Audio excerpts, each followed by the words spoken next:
আতঙ্কবাদী নেতা একটি মার্টারের সেল তুলে অস্ত্র ব্যবসায়ীর দিকে ছুঁড়ে দিয়ে বলল এর শক্তি কতটা তা দেখাতে। অস্ত্র ব্যবসায়ী সেলটি ধরে ঘুরিয়ে দেখল, তারপর পাশে দাঁড়ানো এক লোকের হাতে তুলে দিল। এরপর আতঙ্কবাদী নেতা পাহাড়ের চূড়ায় থাকা একটি পাইন গাছের দিকে আঙুল তুলে লোকটিকে সেটিতে নিশানা করতে বলল। লোকটি লক্ষ্যবস্তুটির দিকে তাকিয়ে দ্রুত মার্টার সেট করতে শুরু করলো। এত নিখুঁত ও আত্মবিশ্বাসের সাথে কাজ করতে দেখে আতঙ্কবাদী নেতা অবাক হয়ে গেল। সে ভাবতেই পারেনি কেউ মার্টার এত দক্ষতার সাথে পরিচালনা করতে পারে। নেতা কিছু বলার আগেই লোকটি গুলি ছুড়ে দিল। সেলটি আকাশে উড়ে গিয়ে একদম নিখুঁতভাবে গাছটিতে আঘাত করলো। পুরো ঘটনাটা 2 মিনিটেরও কম সময়ে ঘটে গেল। আতঙ্কবাদী নেতা ভাবলো হয়তো এটা ভাগ্য ছিল। তাই সে লোকটিকে আর একটি সেল দিল এবং এবার আরো একটি কঠিন লক্ষ্য বেছে নিল। সে পাহাড়ের ওপরের দিকে একটি পাথরের দিকে ইশারা করলো, যেটা মার্টারের সর্বোচ্চ রেঞ্জের কাছাকাছি ছিল। লোকটি বুঝতে পারলো আতঙ্কবাদী নেতা তাকে ব্যর্থ প্রমাণ করতে চাইছে, কিন্তু সে নিজের দক্ষতার ওপর ভরসা রাখলো। সে মনোযোগ দিয়ে মার্টার ঠিক করলো এবং আবারও গুলি ছুড়লো। সেলটি নিখুঁত বক্রাকারে উড়ে গিয়ে লক্ষ্যবস্তুতে আঘাত করলো।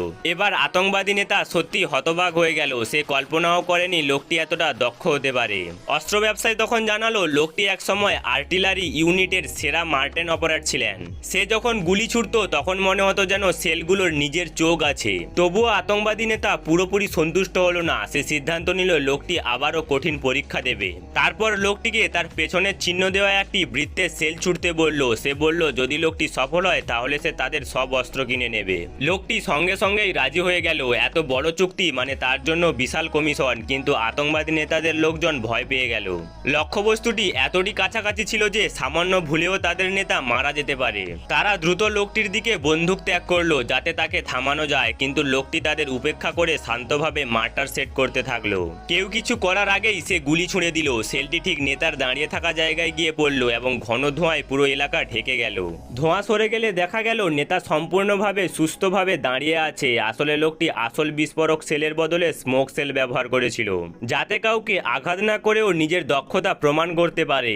উত্তেজিত ও মুগ্ধ হয়ে আতঙ্কবাদী নেতা দ্রুত পাহাড় থেকে নেমে এলো। সে মার্কিন ডলারে ভরা একটি ব্যাগ বের করে অস্ত্র ব্যবসায়ীর হাতে দিল এবং লোকটিকে তার সঙ্গে নিয়ে যেতে চাইল, কিন্তু অস্ত্র ব্যবসায়ী রাজি হলো না। তখন আতঙ্কবাদী নেতা আরো একটি টাকার ব্যাগ যোগ করলো, তবুও সে মানল না। এবার আতঙ্কবাদী নেতা রেগে